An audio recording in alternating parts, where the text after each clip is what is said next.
Passagers de la nuit, bien le bonsoir. Notre vol reprend comme chaque dimanche soir autour de 22 h sur les ondes voyageuses de Canal Algérie et atterrir sur ce même plateau qui est bien sûr Culture Club pour vous offrir sur un seul et même plateau, une seule et même plateforme, tous les acteurs, tous les agitateurs de la scène culturelle. Et bien ce soir, une émission scindée en plusieurs parties, en deux parties plus précisément. D'abord, livresque, après la clôture du 23e Salon international du livre, c'est un peu le deuxième effet qui se coule de ce grand événement culturel où nous allons encore une fois rencontrer tous les bâtisseurs de notre imaginaire, c'est-à-dire tout simplement les auteurs et les écrivains.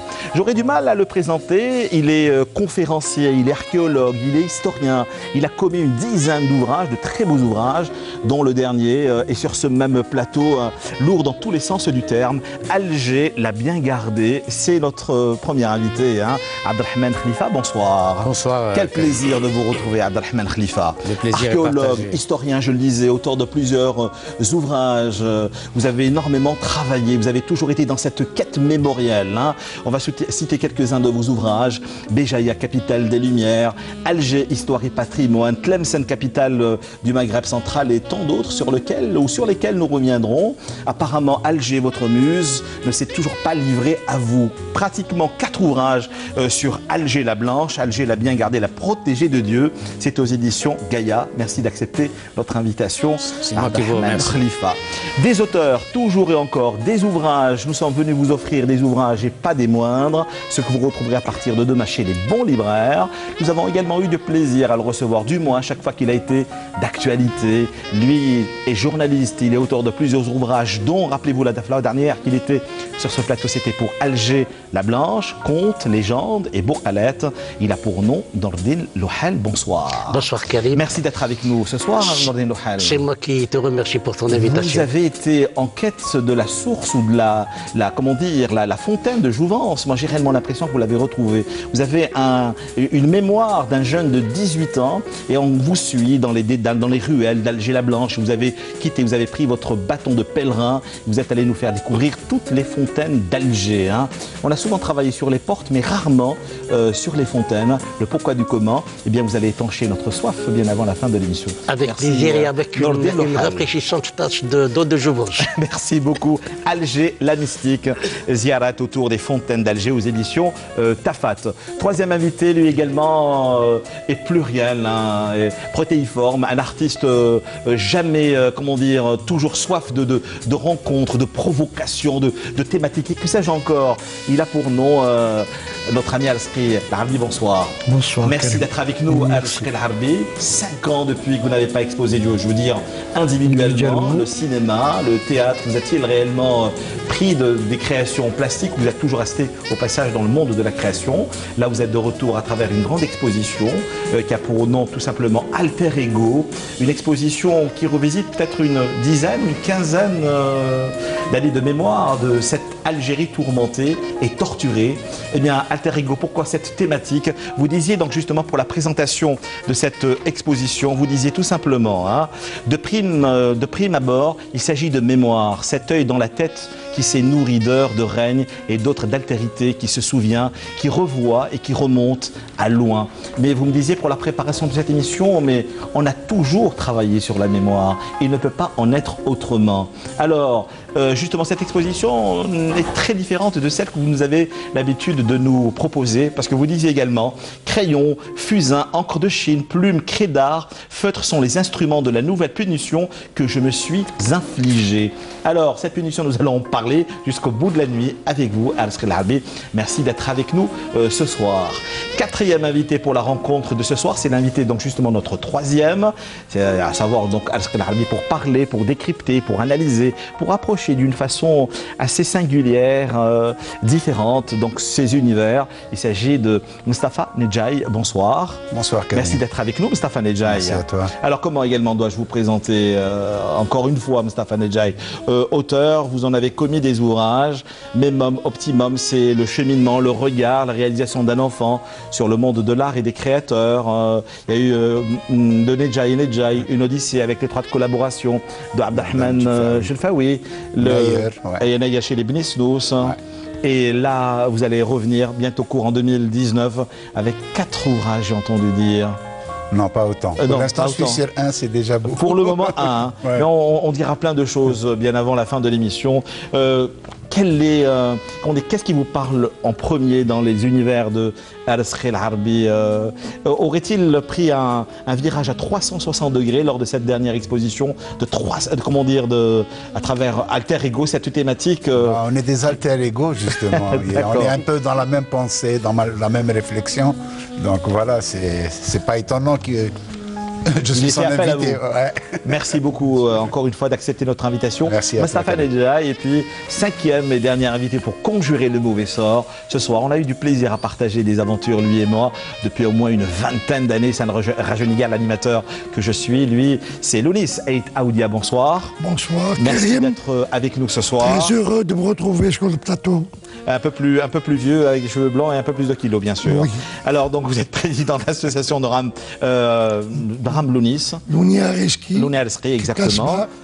Qui a souvent travaillé sur la mémoire, sur l'histoire, sur la préservation et la restitution et la transmission. C'est la vocation de l'association. Ouais. La réappropriation de notre patrimoine, de nos repères culturels, de notre algérianité.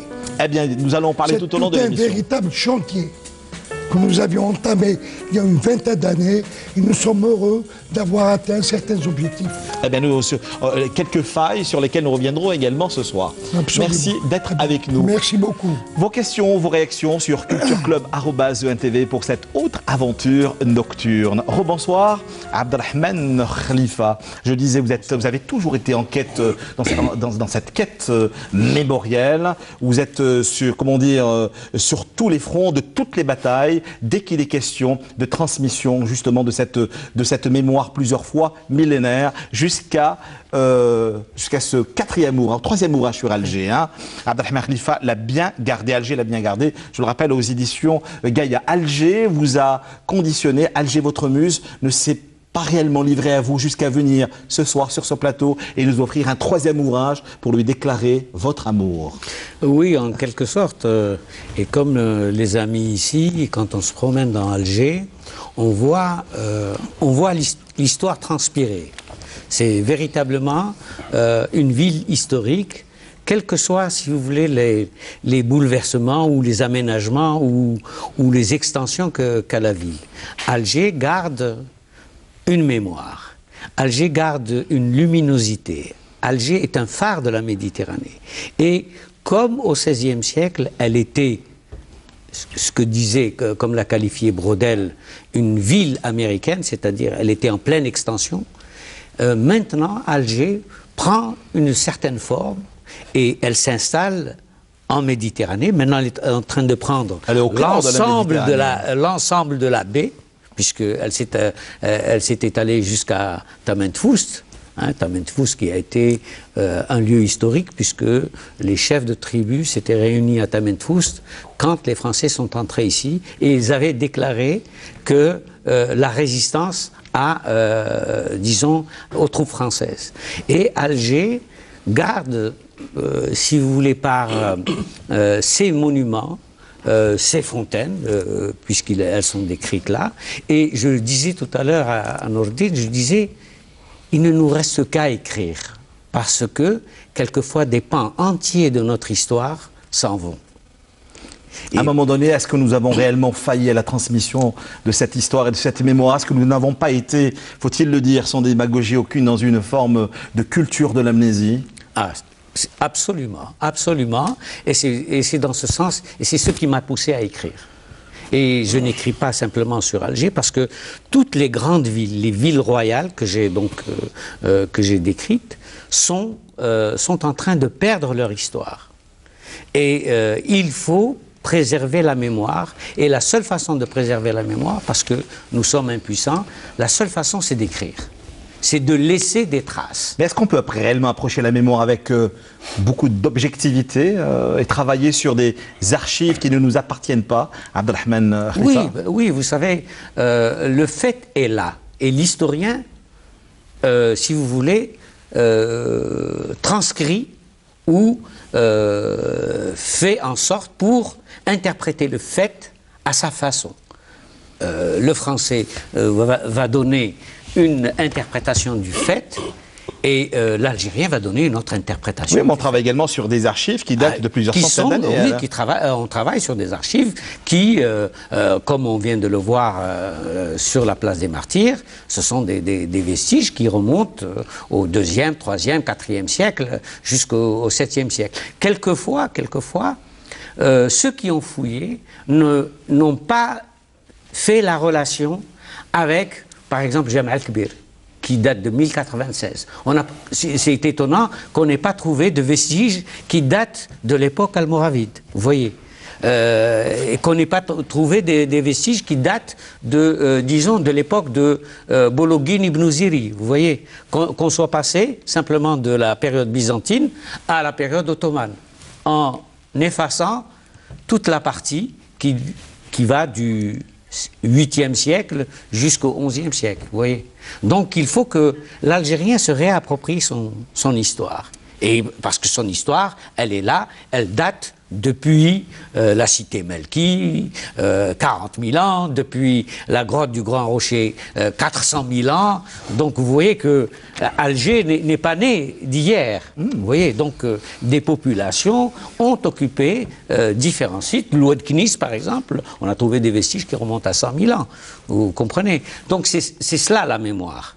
C'est savoir que des populations ont vécu tout le temps, continuellement, sans discontinuer, dans Alger. Mais vous êtes dans une écriture, dans une approche simple, dense, méticuleuse, c'est-à-dire que vous interpellez les grands curieux que nous sommes. Et vous approchez dans cet ouvrage, je le rappelle, Abdelrahman Khalifa, Alger, la bien-aimée, aux éditions Gaïa, de plusieurs façons, archéologiques, historiques, photographiques, poétiques, et mystiques et spirituelles. Oui. Vous êtes dans tout ça en même temps, oui, jusqu'à nous donner le vertige. Eh bien, j'essaye, vous parlez de photos, j'essaye, j'ai terminé mon livre il y a bien longtemps, mais je veux chaque fois montrer à l'Algérois ou à l'Algérien, par des images, que ce que je dis est transcrit dans l'image.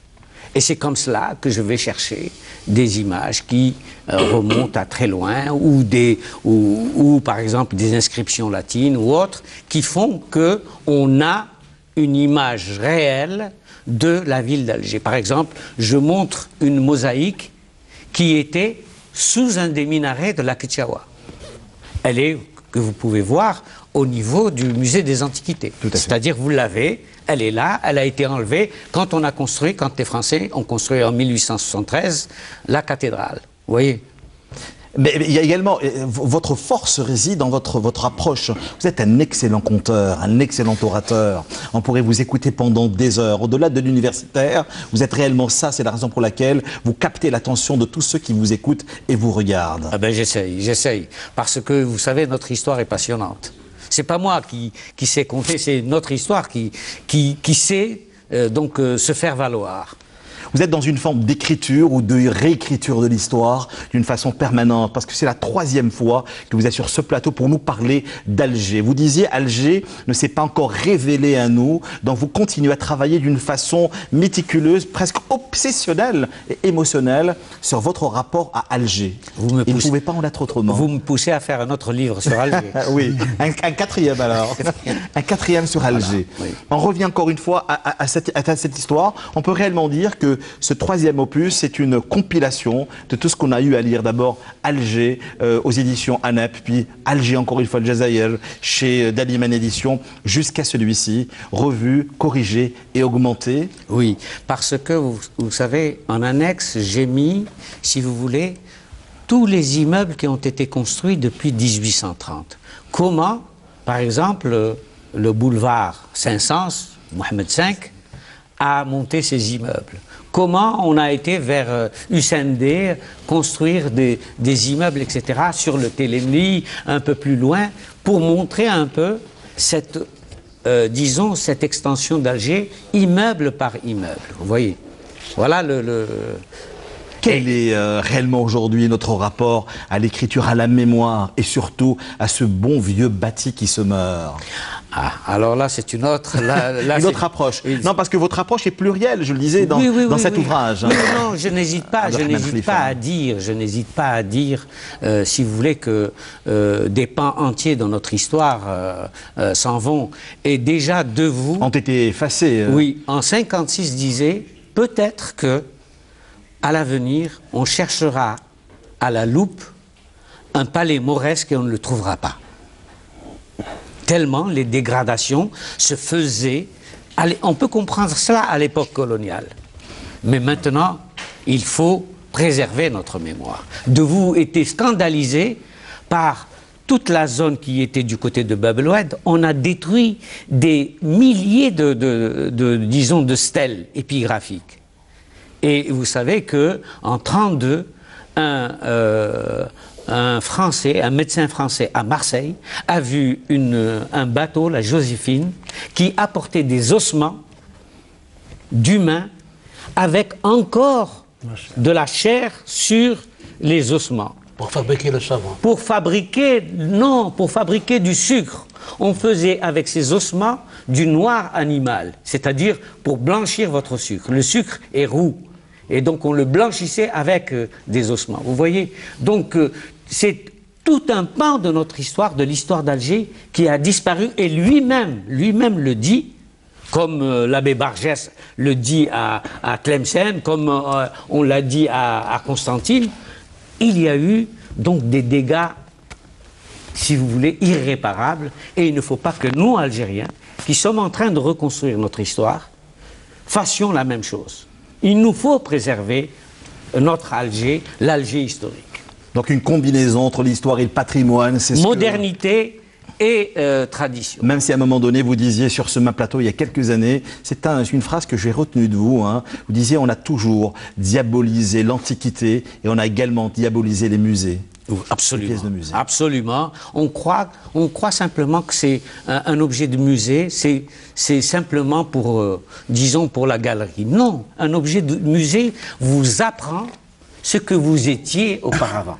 Et je peux vous dire que au Moyen-Âge, il y avait une maîtrise de l'eau, puisque notre ami Nordine va parler tout à l'heure de l'eau, il y avait une maîtrise de l'eau extraordinaire. Vous savez que c'est du temps, donc au début du XVIe siècle, avec Usta Moussa, quand on a construit les aqueducs et les fontaines, que Alger a connu donc l'eau dans les maisons. Et les Européens ont continué d'utiliser ce système de l'eau hydraulique jusqu'en 1930, jusqu'au centenaire. Ça a continué et après, donc, on a éloigné petit à petit la source où l'on devait approvisionner Alger. Abdelrahman Khalifa, on parle très souvent de fouilles, on parle très souvent comment dire, de découvertes, mais rarement de publications chez nous. Pour quelle raison? Vous êtes l'un des rares historiens, l'un des rares anthropologues, justement, à publier continuellement de beaux livres, donc justement. Oui. Alors là, si vous voulez, c'est un problème, c'est que la dernière fois, j'étais dans une formation, je participais à une formation d'archéologue et on pose le problème de l'inventaire. Vous savez que l'inventaire archéologique, il date de 1911. Et qu'à ce jour, on n'a pas ajouté une feuille à l'atlas archéologique. C'est terrible ce que vous dites. C'est terrible, mais c'est comme ça. Et si je devais donc m'étaler, je dirais des choses beaucoup plus graves. Alors que tout cela peut apporter une nouvelle écriture de notre histoire. Absolument. Et comment? Et oui. Et notre histoire, maintenant on découvre un certain nombre de choses dans le pays. Il n'y a pas, disons, la reproduction dans le livre. Et donc ça, c'est complètement effacé. Vous voyez, c'est complètement effacé. Par exemple, qui peut nous dire combien de dolmens on a rasé sur l'autoroute Est-Ouest? Des milliers qui ont été, sur le Jebel Ouache, qui ont été rasés pour faire l'autoroute.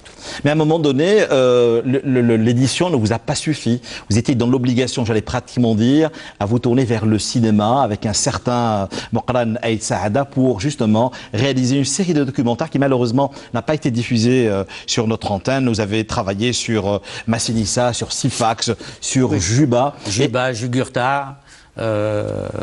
Juba 2 qui va sortir bientôt avec Mokran Aïd Saada, et on se devait de continuer avec les autres grands aguélides que sont Abdelmoumen Ben Ali, que sont Al-Mokrani, que sont, si vous voulez, Ahmed Bey, etc. Donc, vous voyez... Alors tout à l'heure, je vous disais tout simplement, nous sommes dans une forme de culture de l'amnésie, et j'insiste là-dessus. Comment est-ce que vous expliquez qu'aujourd'hui, en 2018, bientôt 2019, nous n'ayons pas encore restitué cette mémoire plusieurs fois millénaire à la jeune génération? Pourquoi pas de colloques jusqu'à aujourd'hui sur Koussaïla, sur Kahina, sur qu'est-ce qui se passe alors là, Abdelrahman Khalifa. Là, si vous voulez, il y a aussi un problème d'idéologie. On ne veut pas se réapproprier notre histoire. Qu'est-ce qui dérange après quelques siècles? Il est question d'un passé aussi lointain que, aussi large que la Méditerranée. Koussaïla est à nous, comme Orba est à nous. Comme Ortaya, c'est à nous. Donc, on a un certain nombre de dirigeants ou de leaders ou de chefs d'État, que ce soit à l'époque byzantine, à l'époque vandale, à l'époque musulmane, qui ont été de grands... Un monsieur comme Abdelmoumen. Vous savez qu'un monsieur comme Abdelmoumen Ben Ali, il a été le premier à unifier, disons, l'Afrique du Nord depuis le Nil jusqu'à l'Atlantique. Eh bien, quand vous voyez son lieu de naissance, qui est Hunayn, un monsieur a cassé le rempart de l'époque almohade, du XIIe siècle. Il a cassé 6 mètres de rempart pour faire un portail. Et personne ne lui a dit « Pourquoi tu casses là ?» Alors que vous êtes tenu d'avoir, si on vous attrape en train de photographier, sans une autorisation, on vient, on vous dit vous n'avez pas le droit, etc. Ce monsieur a cassé 6 mètres de rempart du XIIe siècle, personne ne lui a dit quoi que ce soit. J'ai fait un scandale là-bas. Et j'ai dit aux maires et aux gens qui étaient à côté de moi, je leur dis... Vous en avez sauvegardé des sites et un patrimoine plusieurs fois centenaire jusqu'au Bastion 23. Un site comme ça, un site comme celui de Hunayn, mais c'est le fondateur de la dynastie almohade, l'une des plus grandes dynasties du Maghreb. Vous pouvez imaginer. Eh bien, quand vous voyez les vestiges de Hunayn, véritablement, je suis parti de là-bas avec la mort dans l'âme. Abdelrahman Khalifa, Alger l'a bien gardé, vous n'approcherez, vous ne verrez plus jamais Alger de la même façon, ça je peux vous le promettre. Hein. C'est aux éditions Gaïa, c'est en vente chez les bons libraires, et en vous entendant, je peux le faire pendant de longues heures encore. Abdelrahman Khalifa, n'oubliez pas vos questions et vos réactions sur cultureclub@1tv.dz. C'est aujourd'hui que je comprends que votre livre de chevet reste toujours celui de Abdelrahman Ibn Khaldoun. C'est un livre encore un peu plus, comment dire, plus actuel que jamais. Ah oui, c'est un grand monsieur. Et rien que ça. Voilà. Abdelrahman Khalifa, beau livre que nous sommes venus vous offrir ce soir. Alger l'a bien gardé, ne l'oubliez pas, c'est aux éditions Gaïa. Alger, toujours et encore, j'étais un peu dans le questionnement au début de l'émission en vous disant, aurait-il réellement trouvé la fontaine de Jouvence? Je pense bien que oui, il va justement nous y conduire. De ce pas, c'est notre deuxième invité. Il s'agit de, bien sûr, Nordin Lohal. Bonsoir. Bonsoir Karim. Alger, la mystique ziarat autour des fontaines aux éditions Tafat. Vous aussi, Alger ne vous a jamais quitté. On s'était rencontrés, vous et moi, il y a des années de cela, lorsque vous parliez de votre enfance, de ces réminiscences, chroniques algéroises, La Casbah aux éditions ANEP, jusqu'à Alger, la mystique. Alger vous habite, vous parle, vous hante. J'ai toujours dit que la mémoire, elle s'effiloche si on ne l'irrigue pas. Oui. Et pour qu'elle soit irriguée, cette mémoire, il faut être un chahuteur de la chose culturelle. Donc, j'ai décidé de partir sur les traces de nos fontaines. Ce qui m'a poussé à faire ce travail, c'est que la plupart des fontaines d'Alger sont de nos jours taries. Oui. Que ce soit... Bon, quelques-unes à la Casbah ont échappé aux actes d'incivilité, notamment, bon, Ain Bir Djebah ne ruisselle pas. Attention, vous parlez sous le contrôle d'Abdelrahman Khalifa. Il n'y a aucun souci. Il n'y a aucun souci. Il n'y a aucun souci. Bon, il est vrai qu'il y a quelques fontaines, à l'instar de Ain Bir Djebah, le puits de l'apiculteur qui ruisselle. Ah, mais vous commencez avec ça. Oui. Ain Bir Djebah, l'antre des tendres aveux, et là on revient à votre enfance. Je vous disais, il y a comme une forme de résonance entre votre, votre premier ouvrage et celui-ci. Vous en êtes pratiquement une dixième. Vous dites à la page 14, déjà tout petit, j'aimais accompagner ma sœur aînée Lila lorsqu'elle allait puiser de l'eau à l'Ain Bir Djebah qui ruisselle encore de nos jours sous l'esplanade de Houmet Bir Djebah ou le puits de la Ruche, baptisé également Zenqat Djelaba, la vénale des boutiquiers originaires de l'île de Djerba de Tunis. Ain Bir Djebah est de notoriété publique depuis l'an 1818. Fille de poigne, Lila avait dans sa main la fermeté du poignet lorsqu'il s'agissait de crêper le chignon à des pimbèches rivales de Srifa, plutôt respectée que crainte. Lila, ma sœur, imposait et infligeait ma présence de garçonnet candide à la ribambelle de filles qui bavardaient dans l'intérieur de l'auvent de la fontaine de Bir Djebah. Et ainsi a commencé l'aventure, ainsi on vous suit de la première à la dernière page dans cette casse-baille, dans les rues et ruelles d'Alger. Vous avez pratiquement dire encerclé Alger pour nous faire découvrir toutes ces fontaines. Certaines ont malheureusement disparu parce que vous, vous faites appel très souvent à votre mémoire sur certaines archives. Ma mémoire qui commence à partir de l'eau où je barbotais aux côtés de ma sœur aînée Lila. Donc, ce sont ces souvenirs qui m'ont emmené sur le chemin des fontaines. Il y a encore des fontaines qui ruissellent à la Casbah, elles se comptent sur les doigts d'une seule main. Dans quel état? Ain Mzouqa, Ain Sidi Ramadan, bon, Ain Bir Djebah encore une fois, Ain Sidi Abdallah, je l'ai cité, mais d'autres ont disparu. À l'instar de Ain Latash, la fontaine des assoiffés, et j'ai découvert des titres de fontaines inimaginables que tu ne soupçonnes pas. Il y a par exemple la fontaine de Ain Lhjajel, la fontaine des veuves. Celle-là, elle a disparu. Et le problème qui entoure nos fontaines, c'est un problème de géolocalisation. J'ai retrouvé les fontaines grâce à des signes, à des indices, des colliers de serrage, des regards pour l'absorption d'eau, ou bien par exemple le corps de fontaine. Et de cette eau bénite de Sidi Abdelrahman Ta'alibi également, vous nous en parlez. Elle ruisselle, il n'y a aucun souci. Oui. Elle est bénite, mais elle n'est pas de jouvence. Mais la plupart des fontaines ont disparu durant les travaux de voirie. Oui. Beaucoup de fontaines aujourd'hui gisent sous une chape de goudron ou de matériaux de construction.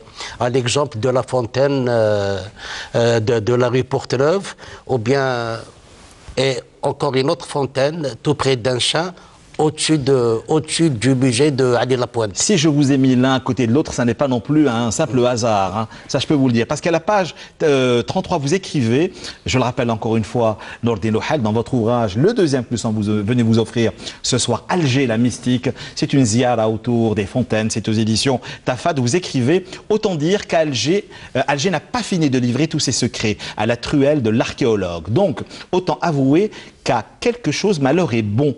Et le bon, oui. Grand point d'interrogation, oui. Cela ne peut être que l'effondrement de la toiture de la mosquée El-Barrani Pardi. En effet, l'avènement fâcheux a su délier le secret des vieilles pierres à la suite de l'infiltration d'eau pluviale qui a gâté les rondins en bois lors de la prière de Maghreb en ce jeudi 31 décembre 2015. Et vous écrivez, enfin et quoi qu'il advienne, ne dit-on pas que le hasard fait bien les choses, et c'est bien lors des travaux préliminaires, dans l'optique d'une remise en valeur, qui avait actionné l'autre éboulis et qui n'était pas de trop. Que nenni. Que fait que cela a permis de déterrer Zouj Aouinet, deux fontaines oui. Authentiques, et au printemps de l'an 2018, Jama Al-Barrani s'est enrichi aussi de Zouj Aouinet qui avait un réservoir collectif en dessous du sabbat, le Woutin. C'est exact. Voilà, dont vous parlez. Hein. L'éboulement de Jama Al-Barrani a permis de mettre à jour Zouj Aouinet, en plus de Ain Zerqa qui était sur la... qui était sur l'actuelle avenue Talib Mohamed. Abdelrahman Khalifa. Vous savez que sur 52 hectares, qui était la superficie de la Casbah, il y avait 175 fontaines. 175 fontaines. C'est-à-dire que non seulement les Houmettes avaient des fontaines, mais il y en avait plusieurs. Pourquoi? Parce que c'était ce qu'on appelait la pollicitation. Le corsaire, quand il dédiait, donc il donnait une part du butin à la ville, il construisait soit un hammam, soit une fontaine, soit une mosquée. Donc le plus facile, c'était la fontaine. Et donc c'est comme cela que dans la Casbah d'Alger, il y avait plusieurs fontaines, en plus des puits que possédait. Mais on a très souvent travaillé sur les portes d'Alger, voilà, mais rarement sur les fontaines. C'est un travail pratiquement inédit. De toutes les façons, ce qui m'a aidé à écrire ce livre, d'ailleurs, c'est un travail qui a pris 2 années de ma vie. Pour notre plus grand bonheur. Merci beaucoup. Donc ce travail, je le dois à la mémoire collective, à la mémoire des gens qui m'ont guidé sur le chemin des fontaines. Tous les jours, je recevais des appels pour me dire que à tel ou tel endroit, il y a une fontaine. Il y a des fontaines sur lesquelles on a construit des maisons. Il y a des fontaines sur lesquelles on a construit des magasins. Vous allez trouver tout ça dans mon livre. Et je suis allé jusqu'à la Ouilet al-Qattar. Réalité ou légende concernant la fontaine de l'Ardaouj el-Amia? L'Ardaouj el-Amia, elle a une fontaine dans le Sas. Dans le Sas, c'est-à-dire dans la Sqifa qui précède l'Oustadar. Voilà. Mais nous avons un autre. Attendez, mais il faut en parler également. Cette eau miraculeuse, cette eau douce et régénératrice dont vous parlez dans votre ouvrage. Oui, elle pourrait être cette fontaine de Jouvence dont seul Khdaoudj el-Amia avait l'usage. Alors, c'est dire qu'il y en avait autant de fontaines que de perles à enfiler dans le fil de mes souvenirs pour en faire un tesbih, dans une sorte de chapelet. Hein, que l'on égrène entre ses doigts au fur et à mesure que l'on évoque la fontaine algéro-mauresque de l'Ardaouj el-Amia qui se tamponnait le front à l'aide d'une pomme de perle d'eau qui lui rafraîchissait la rose de ses joues. Là, on revient aux croyances, aux légendes. On revient aux légendes, absolument. Aux légendes, hein. Pourquoi? Parce que ces fontaines, elles véhiculent quoi? Elles véhiculent des légendes, elles véhiculent des contes, mais encore elles véhiculent des doigts. Comme il le disait tout à l'heure mon ami Abdelrahman Khalifa, la fontaine, elle est construite par le généreux fontainier pour que la population lui soit reconnaissante. Donc, chemin faisant, je suis allé jusqu'au cimetière al-Qattar où j'ai vu là-bas aussi 2 fontaines qui n'existent nulle part ailleurs dans l'inventaire des fontaines de la wilaya d'Alger. Et c'est à partir de la fontaine, on appelle ça la bridja où il y avait la toilette mortuaire, la toilette funèbre. Oui. C'est de là que partaient les ossements vers Marseille où l'on fabriquait avec le savon. Ça, c'est le duc de Rovigo qui le dit. Hein. Une fenêtre ouverte sur Alger pour étancher votre soif. Je le rappelle, Alger la mystique, une ziara autour des fontaines. C'est aux éditions Tafa de notre ami Nordin Lohal. Mais le hasard vous a souvent conduit à d'autres découvertes. Vous écrivez par exemple à la page 172, ironie du sort ou simple coïncidence. Moi, j'ai des doutes parce qu'il est souvent de hasard et de doutes dans vos écrits. Je fus embauché le 23 mars 1978 dans une entreprise du secteur de l'hydraulique escorté par la bonne étoile de la Ain el-Fouara qui veille sur moi et qui s'était dit dissimulé ou plutôt fardé dans le logo de mon employeur à l'ancien grand séminaire bâti entre 1860 et 1272, œuvre de l'architecte Jean-Eugène Fromageau, à la rue du Caire à Cuba. À Cuba, oui. Voilà, donc de l'enfant que vous étiez aux premières pages jusqu'à l'adulte que vous êtes aujourd'hui, ces fontaines ont toujours nourri votre imaginaire et vous ont conduit à commettre, si vous me permettez l'expression, cet ouvrage qui est dans la continuité de la transmission de cette mémoire plusieurs fois séculaire d'Alger la Blanche. De toutes les manières, c'est un travail qui est dans la ligne éditoriale de mon esprit. Il faut que le lecteur sache qu'il ne s'agit pas uniquement que de fontaines de la Casbah. Il y a les fontaines, certes qu'il y a les fontaines de la Casbah, il y a les fontaines de la Qaria de la Casbah, de la campagne qui environne la Casbah, il y a les fontaines de la cité moderne, Je l'appelle cité moderne. À l'époque, on disait la cité européenne. Mais encore, il y a aussi les fontaines de Nas el-Fash, à l'instar de Bir Khadem. En sortant d'Alger. En sortant d'Alger, à l'instar de Bir Khadem, où s'abreuvaient les cavaliers de l'Émir Abdelkader, la fontaine de Teqsrayen, la fontaine, la fontaine de Bouzria. Il a toutes ces fontaines. Je ne pouvais pas donner la parole à d'autres invités ici même. N'oubliez pas question réaction culture club @20tv.dz sans vous entendre nous parler de Awinet el-Djedj, la fontaine des poules. Awinet el-Djedj, oui. Awinet el-Djedj qui se trouve sur l'actuel chemin Cheikh Talib Ibrahimi. Mais ça, c'est la légende. Hein. C'est la légende des petits gens qui dit que c'est un saint qui, voyant six poules qui allaient mourir de soif, a donné un coup de bâton dans le sol et un geyser a surgi de l'eau. Oui, réellement, la légende de votre travail, Abdelrahman Khalifa. Vous, c'est l'historien, c'est l'anthropologue. Vous travaillez sur des faits, sur des documents, sur des sites. Hein. Mais vous savez, la légende fait partie aussi de l'histoire, parce que c'est une mémoire qui a été préservée et donc on garde, parce que c'est ce qu'on appelle le génie du lieu. Ouais. Une fontaine, il y a toujours un génie du lieu. Et les gens, par exemple, ne vont pas à la fontaine le soir parce que il y a les djinns, voilà, il y a les djinns qui sortent, etc. Donc l'eau a un pouvoir à la fois bénéfique et à la fois maléfique. On ne va pas au hammam aux premières lueurs du jour. Ou tard le soir. Ou tard le soir. On n'entre pas le premier dans le premier, pendant que la salle chaude est vide. Voilà. Moi, je peux seulement dire à ceux qui nous écoutent ce soir et nous regardent, il y a de bons génies dans vos ouvrages. Merci. Voilà. Et il y a aussi la fontaine des 7 djinns, hein, de Bolloré. Ah, tout à fait, tout ça est là, mais on ne peut pas tout raconter non plus. Hein. Non. Allez pousser la porte de votre libraire habituel, Le Bon, et demandez 2 ouvrages qui ont réellement conditionné la rencontre de ce soir. D'abord celui d'Abdelrahman Khalifa, Alger, l'a bien gardé, aux éditions Gaïa, et puis Nordin Ouhal, Alger, la mystique Ziyarat autour des fontaines, c'est aux éditions Tafat. Pardon, je ne peux terminer sans avoir rendu hommage à la dame Ain el-Fouara. Merci beaucoup. Ah oui, vous en parlez souvent également dans l'ouvrage, tout à fait. Merci beaucoup, hein, Nordin Louhal. C'est moi qui te remercie. Après 2 ouvrages, c'était à une exposition que nous vous invitons ce soir, celle de notre 3e invité. Il s'agit de Al-Sqi, notre ami bien sûr, Al-Sqi El-Harbi, bonsoir. Bonsoir. Merci d'être avec nous ce soir. Merci. Vous en avez connu des aventures avec Abdelrahman Khalifa qui était votre enseignant à l'école supérieure des Beaux-Arts d'Alger. Oui. Oui, bien sûr. Lui, il se rappelle très bien de vous. Hein, non, moi aussi, parce que c'est...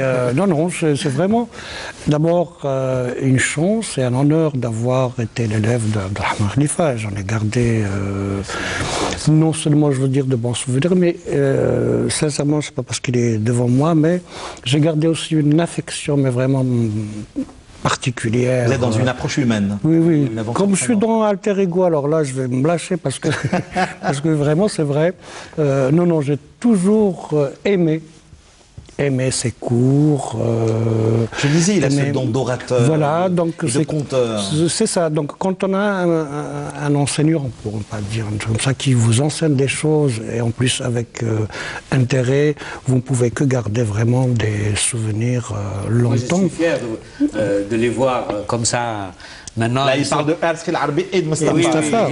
Je suis fier parce qu'ils ont finalement atteint le summum dans leur art. Et ça, moi aussi, je dis, j'ai été donc leur enseignant, encore que j'étais très lié avec eux, comme ça, je n'ai jamais été... Non, mais Abdelrahman Khalifa n'a pas traversé le siècle, il a traversé plusieurs siècles en même temps. Et en plus, il avait fait des sorties aussi sur le terrain, où des gens étaient conviés justement à faire quelques visites avec lui. Donc j'en ai fait partie aussi de ces visites.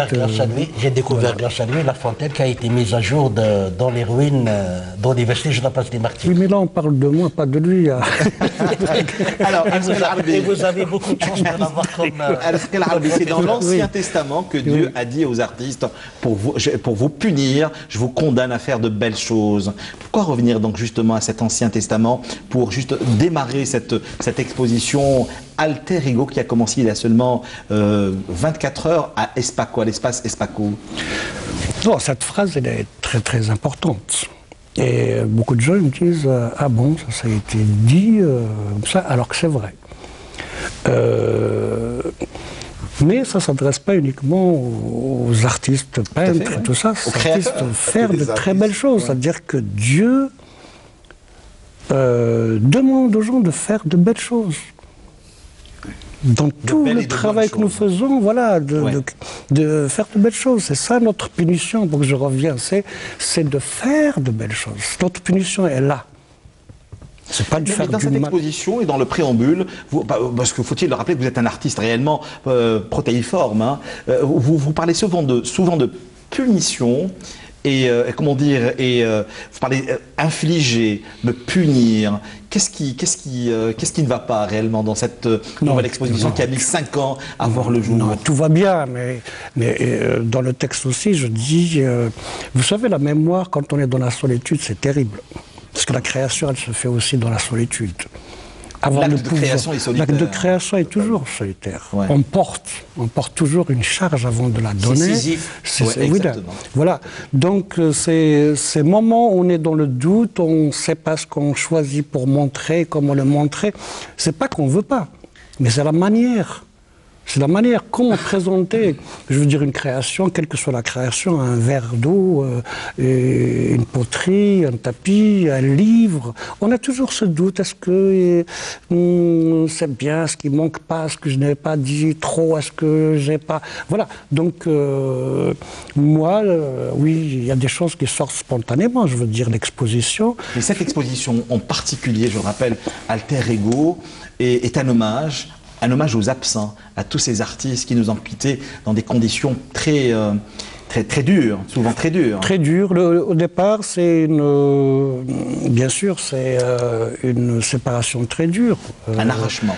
Un arrachement d'un ami, un alter ego aussi, qui est parti, que je n'ai pas enterré. Encore. C'est-à-dire que je n'ai pas vu. Je n'ai pas vu mourir, être mis sous terre, donc je n'ai pas fait mon deuil. Un grand artiste, faut-il le rappeler. Un grand artiste, c'était mon alter ego. Je veux dire, c'est des gens, vous savez, dans la vie. C'est Hamouche. Non, on va le dire, c'est Mokrani. Puis après, on a eu Hiyoun, tu vois, donc des amis qui partent comme ça. Et donc, dans ma première promesse, c'était de faire 1000 dessins. Mais c'était pas un hommage. Je déteste le mot hommage parce qu'il est presque, comment dire, galvaudé, puis temporel. Alors que la pensée, elle voyage, elle est intemporelle, elle est dans le temps. Donc faire 1000 dessins, vous voyez, c'est quand même, si j'en fais un par jour, ça me prend, je sais pas, plus de 3 ans. Le croquis, c'était une nouvelle aventure pour vous, à explorer, à découvrir pratiquement. Oui, ça c'était, parce que le croquis, c'est un travail qu'on fait dans l'urgence. Tout à fait. C'est des notes, en fait. On prend pour saisir, on prend des croquis pour saisir quelque chose, voilà, de liberté de geste. Donc on n'est pas obligé de montrer spécialement sa maîtrise, mais c'est pour se souvenir. C'est un peu comme on écrit une note, on l'écrit comme dans le train ou dans marchant. Je ne savais pas que vous étiez papivore. Hein. Je suis papivore. À ce point. Oui, oui. Ouais. Oui. J'adore le papier. Je suis un peintre qui a très peu travaillé sur la toile, dans l'ensemble. Qui a très souvent travaillé sur la mémoire, faut-il le dire, à ceux qui nous regardent. Oui, vous me disiez, au risque de me répéter pour la deuxième et dernière fois, on ne peut pas concevoir, approcher un travail quel qu'il soit sans faire référence à la mémoire. Impossible. On ne crée rien de rien. On ne vient pas de rien. Moi, je pense qu'on ne vient pas de rien. On crée toujours à partir de quelque chose, et puis on crée par rapport à un cumul de choses qu'on a entassées. On travaille à partir d'une culture, d'une compréhension du monde, et tout ça, c'est des enseignements, justement, qu'on a acquis, et qui font qu'on actionne après une pensée. Donc, quel que soit X, même dans la contemporanéité, quand on dit qu'on travaille sur concret, tout ça, mais en réalité, on revient toujours dans la création à une fontaine de laquelle on a bu. On a tous les créateurs ont des sources. On revient encore une fois à la source. Bien sûr, on revient à la source, bien sûr. L'eau a de la mémoire. Et la mémoire de l'eau. Ça, c'est un roman que je conseille également à ceux qui nous Donc, effectivement, le croquis était une bonne idée pour moi de partir. C'est imposé presque à vous. C'est imposé, mais à partir d'un certain moment, je me suis dit oui. Parce qu'on n'a pas développé l'idée du croquis, la spontanéité du geste du croquis, en travail accompli qui est celui de la peinture. Donc, dans l'exposition, il y a trois grandes peintures qui sont travaillées à la manière du croquis. Et vous dites, crayon, fusain, encre de Chine, plumeau, craie d'art, feutre sont les instruments de ma nouvelle punition que je m'inflige. Quelle a été réellement... C'est comment dire, vous approchez l'art, vous approchez cette exposition d'une façon très différente de ce que vous nous avez l'habitude de voir. Vous avez habitué à voir autre chose que ça. C'est une nouvelle démarche, une nouvelle vision, une nouvelle réalisation. C'est presque une aventure assez périlleuse. Non, c'est le contraire justement de la spontanéité. C'est quand on a envie de prendre du temps pour travailler sur quelque chose qui demande du temps. Parce que il y a certains matériaux qu'on ne peut pas manipuler comme on veut. Parce qu'il y a une rencontre. Là aussi, alter ego, ce n'est pas uniquement moi, l'humain, face à l'humain ou avec l'humain. Mais c'est aussi à la matière que j'utilise. Parce que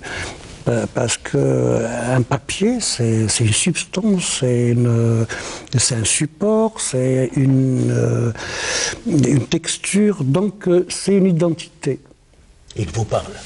Mais qu'est-ce qui a réellement guidé, parce que vous parlez dans la présentation de cette exposition, je le rappelle encore une fois, à l'espace Espaco, c'est à Alger, donc ça va se poursuivre jusqu'à la fin de ce mois, du mois prochain, pardon, que dis-je.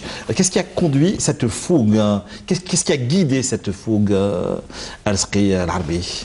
Mais là, c'est pas, en fait, c'est des amis, dans Mustapha qui est là. On se rend visite comme ça de temps en temps pour voir ce qu'on fait, pour partager. Et effectivement, c'est en partageant, c'est en montrant qu'on s'aperçoit de l'intérêt, pas uniquement le mien, de mes amis, à vouloir partager ça avec d'autres trucs, certaines techniques. Parce que crayon, fusain, plume et tout ça, c'est des techniques différentes. Donc, par moments, je les mélange, par moments... donc, on n'est jamais sorti de l'enseignement. C'est-à-dire qu'on peut redécouvrir après des instruments de travail. Et moi, par exemple, l'encre de Chine, c'est vraiment la première encre que j'ai vue de ma vie, avant l'encre de l'école. Parce qu'on avait un voisin qui était dessinateur et tout ça. Donc, avant que je rentre à l'école, j'avais vu déjà la plume, le crayon et l'encre de Chine. Et l'odeur de l'encre de Chine est différente de l'encre, je veux dire, quand on rentre de l'écolier. Et ça reste, je veux dire, quand on regarde, moi, quand je regarde une plume, il y a une odeur aussi qui revient. Tu vois. Donc les choses ne sont pas spécialement des choses mortes. Il n'y a pas de nature morte. Moi, je ne crois pas à la nature morte. Tout est vivant et dans la mémoire... Il y a un poids, un surpoids, une émotion terrible que porte cette exposition. Et si vous avez choisi, par exemple, la citation de Mohamed Sahaba, ça n'est pas pour rien. Quand il disait « je pars et tout mon peuple sur mon dos comme un arbre qui repart à ses racines ». Voilà. Il y a énormément de douleur également quand vous dites des centaines de photographies prises de faces et de profils de personnes côtoyées dans la vie ou dans le travail ne sont pas que des clichés figés, mais des vies, des moments bleus. Il est assez curieux de constater en faisant ce travail que la vie de mes amis, c'est un peu ma vie, le sel de ma vie, que Mathilde revienne et annonce la danse. Ah oui, ah oui. Beaucoup de poésie. Je ne suis rien, ce sont les gens que j'ai rencontrés. Et ça, une aventure collective. C'est une aventure. La vie, c'est une aventure collective. Alger était construite par des gens. Parce que mon regard, il est fabriqué, construit parce que mes prédécesseurs ont fait. Voilà la mémoire, c'est-à-dire qu'on n'avance pas comme ça dans le vide. On se construit avec les autres. cultureclub@1tv.dz. Je le rappelle, ça s'appelle Alter Ego. C'est la dernière exposition après 5 ans presque d'absence, non pas des galeries, vous en avez fait, vous avez entre autres collaboré. Pas des galeries, C'est intéressant parce qu'en fait, quand on ne fait pas une exposition individuelle, les gens pensent qu'on est absent alors qu'on a non, vous avez travaillé pour le cinéma, le théâtre, même dans la peinture, on a fait, autres, hein. Voilà. Bonsoir, Mustapha Nejaï. Je disais donc que Dieu a dit dans l'Ancien Testament aux artistes, hein, je vous condamne à faire de belles choses. Mais il a également dit, tu enfanteras dans la douleur. Parce qu'on peut réellement dire que dans cette exposition, cette dernière exposition de Asr El Harbi, il a été réellement dans ça, la douleur, l'émotion profonde et souvent, j'en perdrai presque mes mots, la douleur du départ et de l'arrachement dont il parlait l'a conduit à réaliser cette dernière exposition, Alter Ego, qui est une forme de remerciement à tous ceux qui ont construit ces univers. Bah, connaissant l'Harbi, on est à peu près dans le même univers et dans la même façon où l'approche en faisant les choses. La réalité, c'est qu'on commence dans la douleur, parce que c'est l'Harbi peut-être. Moi, de toute manière, j'ai à peu près chaque 3 ans, plus ou moins, j'en fais une exposition. Mais c'est pas parce que je ne veux pas faire avant, chaque 2 ans, 1 an et demi, c'est que je ne peux pas. Et c'est que quand on commence à réfléchir à quelque chose, à se chercher. C'est là les moments de douleur, parce que les moments de satisfaction, en fin de compte, une fois qu'on a accroché, c'est à ce moment-là, c'est la plus grande satisfaction. Sinon, ça commence dans la douleur. Après, vos univers vous échappent, l'exposition en elle-même vous échappe, elle ne vous appartient plus. Bah oui, mais c'est ce moment-là, la satisfaction. Mais dans les moments de création, c'est une douleur. Mais ça va ensemble, douleur et satisfaction. Ça veut dire, à chaque fois qu'on passe cette étape de création, et on arrive plus ou moins à ce qu'on veut, là, on est dans la satisfaction. Mais avant, c'est de la douleur. Vous avez vécu ce processus de création. Écrivain, musicien, c'est pour tout le monde. C'est faire un livre. Ouais. C'est faire un livre. C'est la même chose. Je préfère ne pas vous dire quand on fait des émissions. Hein. Mustapha Nejaï, parlez-moi donc. Vous avez vécu ce processus de création graduellement avant l'accrochage de ces œuvres-là. Moi, j'ai pu voir chez l'Harbi parce que, comme il a dit tout à l'heure, on passe voir ce qu'il fait, l'ami, le copain.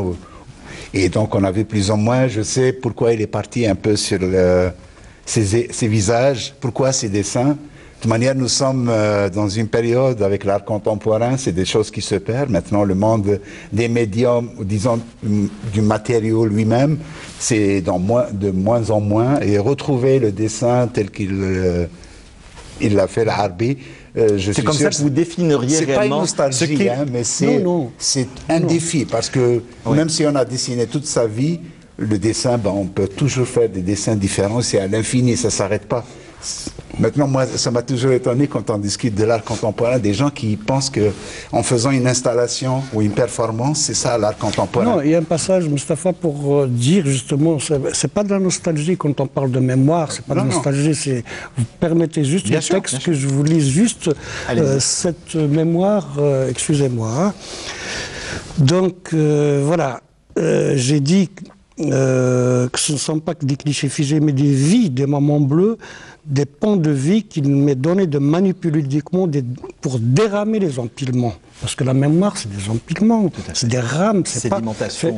Oui, je dis que c'est pas un film, la mémoire, qui se déroule, mais c'est des entassements. C'est exactement comme la vie, stratification, comme la vie. Parce qu'on est dans la nature. La nature, c'est pas un film, c'est des sédiments, c'est des dépôts, donc il faut voir la vie. Il faut voir la vie comme ça. Il ne faut pas la voir comme des choses. La mémoire n'est pas un film, c'est des entassements. Et ces entassements, de temps en temps, il faut les dépoussiérer, chercher, parce que dans les recoins de la mémoire, il y a des choses cachées. Quand je dis il y a redonner mouvement aux choses combinées, agglomérées au cachet, il y a dans la mémoire des vies silencieuses, des existences recluses et des espaces à dépoussiérer. Et d'autres écritures solitaires restées sans lecture, alors que des rencontres et des entendements sont encore possibles. Dans la poussière. C'est réellement bien résumé, c'est comme ça que vous l'approchez. C'est presque le sens de l'altérité. Mustapha Nejaï. Il y a un retour à des matériaux, mais je suis sûr qu'il va être d'accord avec moi. Même si on est sur le plateau où tout le monde, personne n'est jamais d'accord avec l'autre. Hein, dans le dessin, dans le croquis lui-même, il y a un peu aussi le goût de l'inachevé qui donne cette importance à l'œuvre aussi. Ça veut dire, si on n'est pas dans le dessin, dans le détail, mais on est dans la liberté du geste et chercher un peu, pas le détail, mais un peu l'esprit. Comme il l'a fait dans pas mal de portraits concernant Wahab Mqrani, Allah yarhamou. Et donc, c'est ce goût de l'inachevé. L'inachevé pour nous, c'est le top, quoi. Le dessin fini, ça parle pas. Et donc, il est dans cet esprit aussi. Alors, il faut aller découvrir cette exposition à l'espace Espaco. Ça va se poursuivre, je le rappelle, jusqu'à la première semaine du mois de décembre, jusqu'au 10 décembre, je pense. C'est Al Ashour, plus précisément pour ceux et celles qui ne connaîtraient peut-être pas. Ça s'appelle donc Alter Ego. Comme nous sommes toujours dans le don de soi, tous les dimanches autour de 22h, partageons cette aventure humaine, qu'elle soit littéraire, cinématographique, poétique, philosophique, ou que sais-je encore. 5e invité pour la rencontre de ce soir, Léonie Saït Aoudia, bonsoir. Bonsoir. Alors on parlait donc justement de mémoire, de travail, de restitution et surtout dans la transmission. Votre association depuis pratiquement aujourd'hui une 20aine d'années a toujours travaillé. Ça a été pratiquement son cheval de bataille, pour ne pas dire son fer de lance. Son cheval de bataille et aussi sa vocation. Oui. Alors, pour ce patrimoine, alors, présentement, dans la réalité, patrimoine, nous avions écouté depuis tout à l'heure un véritable voyage initiatique de la mémoire et du patrimoine. Mais il se trouve que nous avions sur le terrain le citoyen qui a un patrimoine. Il faut absolument qu'il se rapproche de ce patrimoine, qu'il sache ce qu'est un patrimoine. Or, à la question, un patrimoine, on vous répond toujours, un patrimoine c'est du passé. Non, un patrimoine c'est du passé et c'est des valeurs. Alors, c'est ainsi que nous avions vu, nous avions constaté qu'il y avait besoin de se rapprocher, surtout de la jeunesse, de manière être dans l'éveil des consciences. À ce que cette jeunesse se réapproprie son patrimoine. Nous avions tenté une expérience qui a été... Et de quel patrimoine il s'agit? Patrimoine matériel, immatériel et mémoriel essentiellement. Alors, nous avions tenté une expérience lors de la dernière journée de la Casbah. Eh ben, la radio internationale s'est rapprochée de l'association. Nous demandons d'organiser une table ronde sur le patrimoine. Nous avions pris contact avec un lycée, le lycée Frantz Fanon. Frantz Fanon, avec lequel nous avions toujours eu des actions. Collaboré. Alors, nous les avions contactés en leur disant, voilà, les radios internationales, nous avions pris contact avec M. Zegar, le directeur général de l'OGBEC, donc du patrimoine Casbah. Abdelwahab Zegar, je pense. Hein. Qu'on a souvent invité ici.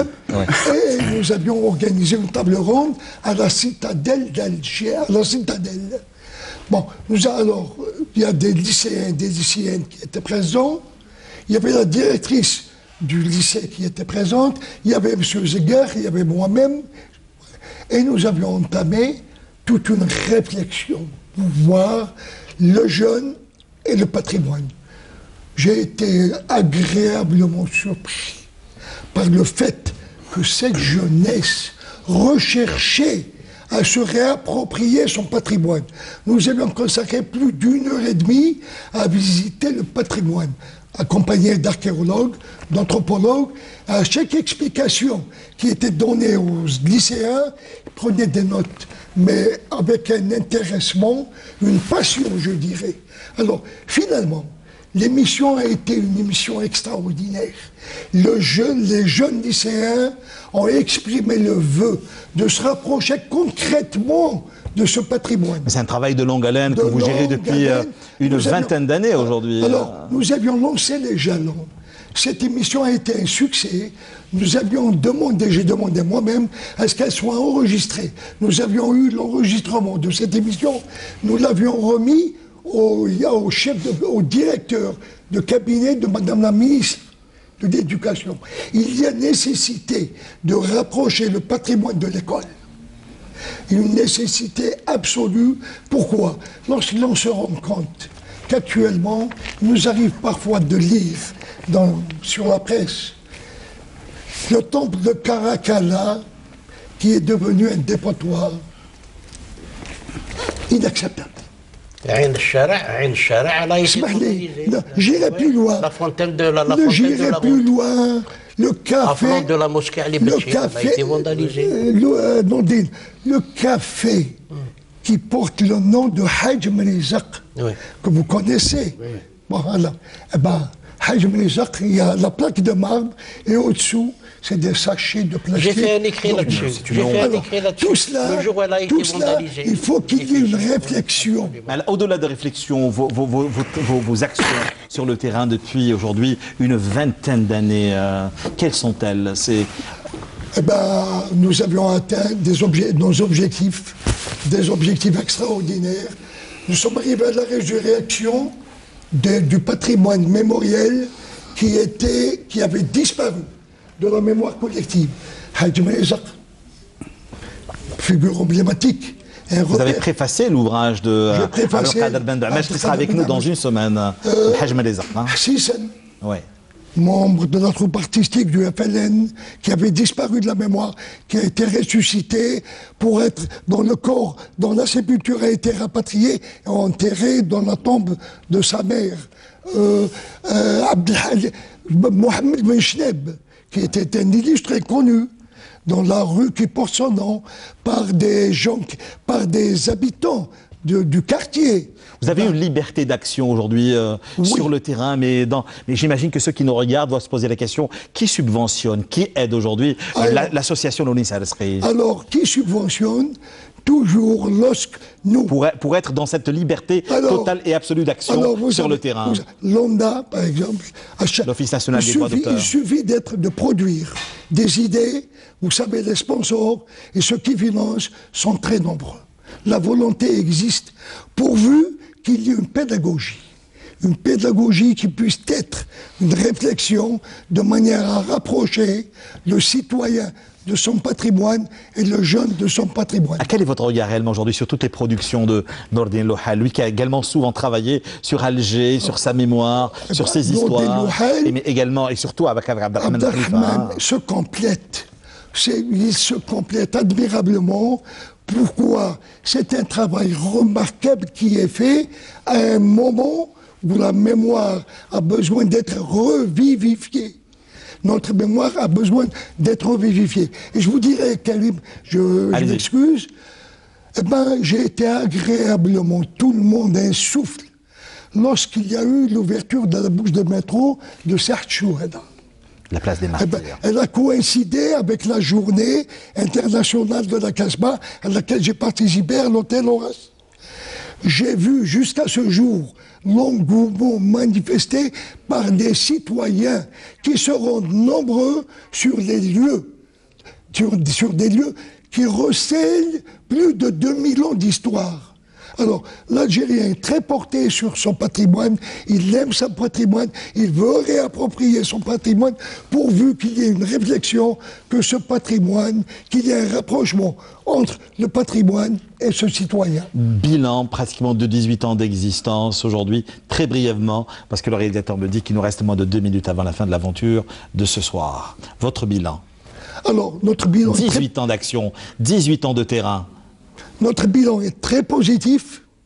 Nous avançons dans le domaine de la mémoire et nous constatons qu'il y a une réappropriation graduelle, systématique, qui s'installe auprès de notre jeunesse, auprès de la conscience de nos citoyens, et nous en sommes satisfaits. Merci beaucoup. Je le rappelle encore une fois, Lounis Ait Aoudia. Voilà donc la rencontre de ce soir. 2 ouvrages, une exposition nous a fait réunir tous ceux qui font vivre encore une fois cette culture plurielle, je vous le disais, qu'elle soit littéraire, picturale, architecturale, urbanistique ou historique. Eh bien, nous faisons toujours un plaisir de venir vous offrir sur un seul et même plateau et une seule et même plateforme et écoutez surtout tous les acteurs de la scène du débat. Très rapidement, parce qu'il ne reste pas beaucoup de temps. Très rapidement, je citerai Logebec, donc le directeur, M. Zeggar, Abdelwahab, qui s'investit totalement pour la réappropriation de ce patrimoine en faisant une proposition concrète au ministère de l'Éducation nationale pour mettre à sa disposition 6 ateliers au niveau de la citadelle. Ah ben, très bien, vous savez que nous, le patrimoine, nous en parlons au quotidien, pas seulement entre le 18 avril et le 18 mai, et ceux qui nous regardent l'ont certainement remarqué. C'est un projet pour lequel nous sommes impliqués. Merci beaucoup. Alors, les ouvrages que vous pourrez retrouver à partir de demain chez les bons libraires. Celui d'abord, notre premier invité, un petit chef-d'œuvre. Abdelrahman Khalifa, Alger dans la mémoire, dans l'histoire, la photographie, l'archéologie, tout ça est résumé dans ce très bel ouvrage, lourd dans tous les sens. Alger l'a bien gardé. C'est aux éditions Gaïa. Un très bel ouvrage en vente chez les bons libraires. Et puis une autre version va être offerte pour les cadeaux de fin d'année à partir du mois de décembre, fin décembre, si je ne dis pas de bêtises. Abdelrahman Khalifa. Donc le voici. Alger l'a bien gardé, je vous le conseille. D'autres ouvrages, cette fois-ci celui de notre deuxième invité qui lui a réellement étanché notre soif sans jeu de mots aucun. Alger la mystique, Ziarat autour des fontaines, c'est aux éditions Tafat. Alger ne le quittera jamais, elle a été et sera sa muse jusqu'à son dernier souffle, nous disait-il, bien avant de se mettre sur notre plateau. Donc Nordine Lohal, je vous le conseille vivement. Nous aurons également le plaisir de le recevoir très bientôt. Il s'agit de Abdelmajid Ibn Chouban, ça s'appelle Qaada au cœur de la Médina. C'est un récit qui a été édité lors de l'organisation du 23e Salon international du livre et c'est aux éditions ANEP. Alger, toujours et encore, à travers un autre ouvrage très beau, qui cette fois-ci a été réalisé par les éditions Alpha. C'est Aïcha Kerdoun que nous aurons certainement le plaisir de recevoir cette année, parce qu'encore une fois, l'année est encore longue. Ça s'appelle Les mosquées historiques de la ville d'Alger, un très bel ouvrage aux éditions Alpha. Je vous le conseille, et il est bilingue en arabe, donc également en français. Puis le dernier ouvrage, un éditeur qui a également souvent été dans l'excellence. Il s'agit de Zaki Bouzid. Ça s'appelle Algérie, palais et somptueuse demeure. Un très bel ouvrage à offrir, mais également à s'offrir pour les cadeaux de fin d'année. Algérie, palais et somptueuse donc demeure. C'est aux éditions Zaki Bouzid. C'est également en vente libre chez les bons libraires. Votre libraire, bien sûr, habituel. Un grand merci à vous, Abdelrahman Khalifa. Vous travaillez sur quoi en ce moment? Parce que vous avez toujours un livre sur le feu. Quelque chose sur le feu. J'ai terminé une chronologie de l'Algérie depuis 3 millions d'années jusqu'à nos jours. Ce sont de simples dates que je mets avec des faits. Et je travaille sur la Qal'a d'Ibn Hamad, reine du Hodna, des Ibans et des Aurès. Eh bien, écoutez, vous serez certainement là pour en parler. Un grand merci, Nordine Lohal. Votre ouvrage, vous travaillez sur quoi? Oui, vous allez sortir d'Alger ou pas encore? Non.